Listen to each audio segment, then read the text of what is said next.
ಸರಿ ನ್ಯಾಯಾಲಯ ಕೇಸ್ ಮಾಡಿ ಅಂತ ಹೇಳಿ ಇಷ್ಟಾದ್ರೂ ಕೂಡ ಸಿದ್ದರಾಮಯ್ಯ ಅವರು ಅಂಟ್ಕೊಂಡು ಕೂತಿದ್ದಾರೆ ಕುರ್ಚಿಗೆ, ರಾಜೀನಾಮೆ ಕೊಡಲ್ಲ ಅಂತ ಹೇಳಿ ಮತ್ತೆ ಸ್ಪಷ್ಟವಾಗಿ ಹೇಳ್ತಾ ಇದ್ದಾರೆ. ಇದೇ ಸನ್ಮಾನ್ಯ ಸಿದ್ದರಾಮಣ್ಣ ಅವರು ಹಿರಿಯಕರಿದ್ದಾರೆ, ಅನುಭವಸ್ಥರು ಇದ್ದಾರೆ, ವಕೀಲರು ಕೂಡ ಇದ್ದಾರೆ ವೃತ್ತಿಯಲ್ಲಿ. ಇದೇ ಯಡಿಯೂರಪ್ಪ ಸಾಹೇಬ್ರ ಮೇಲೆ ಆರೋಪ ಬಂದಾಗ ನೀವು ತನಿಖೆಗೆ ಒಳಪಡಿಸ್ಕೊಂಡು ಆರೋಪ ಮುಕ್ತರಾಗಿ ಬರಬೇಕು, ಅಲ್ಲಿವರೆಗೂ ರಾಜೀನಾಮೆ ಕೊಡಿ ಅಂತಕ್ಕಂಥ ಆಗ್ರಹವನ್ನ ಮಾಡಿದ್ದು ಇದೇ ಸಿದ್ದರಾಮಣ್ಣ ಅವರು. ಆದ್ರೆ ಅವ್ರಿಗೊಂದು ನ್ಯಾಯ ಇವ್ರಿಗೊಂದು ನ್ಯಾಯ ಅಂತಕ್ಕಂಥ ರೀತಿನಲ್ಲಿ ಇವತ್ತು ನಡ್ಕೊಳ್ತಾ ಇರ್ತಕ್ಕಂಥದ್ದು ಇವತ್ತು ರಾಜ್ಯದ ಜನತೆ ಪ್ರಶ್ನೆ ಮಾಡ್ತಕ್ಕಂಥ ಒಂದು ಸನ್ನಿವೇಶ ಇವತ್ತು ಸೃಷ್ಟಿ ಮಾಡಿದ್ದಾರೆ.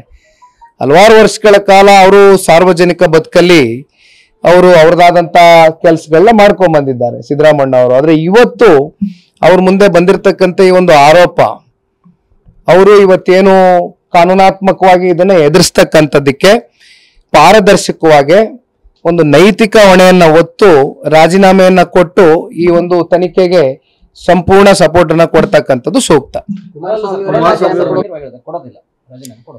ಅಲ್ಲ, ನಾನು ಹೇಳ್ತಕ್ಕಂಥದ್ದು ಕೊಡ್ತಕ್ಕಂಥದ್ದು ಸೂಕ್ತ, ನೈತಿಕತೆ ಹೊಣೆಯನ್ನ ಹೊತ್ತು ಕೊಡ್ತಕ್ಕಂಥದ್ದು ಸೂಕ್ತ.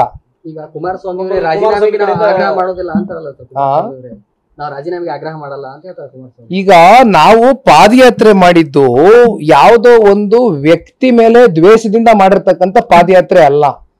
ರಾಜ್ಯದ ಸಂಪತ್ತು ಲೂಟಿ ಆದಂತ ಸಂದರ್ಭದಲ್ಲಿ ರಾಜ್ಯದ ಜನತೆಯಲ್ಲಿ ಒಂದು ಜಾಗೃತಿಯನ್ನ ಮೂಡಿಸ್ತಕ್ಕಂಥ ಒಂದು ಪಾದಯಾತ್ರೆ ಮಾಡಿದ್ವು.